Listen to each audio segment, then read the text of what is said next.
Welcome to a new video from the Parts channel. Well, I'm going to make a short video, but I find it very interesting. A few days ago they brought us to the workshop an Opel Mokka with a 1400 gasoline engine. The problem it had was that it was losing coolant fluid.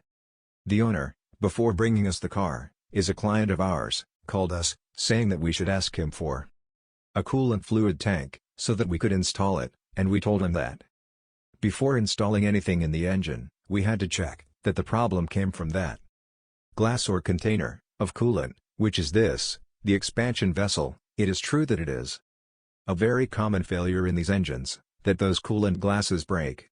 We have already changed somehow many, and when the owner brought it to us, we saw that the problem was not coming from the expansion vessel. We can also clearly see the loss of coolant liquid. There you see it.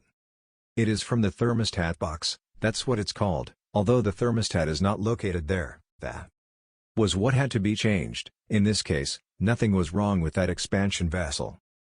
But it is true that these expansion vessels have caused a lot of problems. It is a fairly common failure in these cars. Well, here you have this short video. If it has been useful to you, then don't forget to give a like and subscribe to the channel.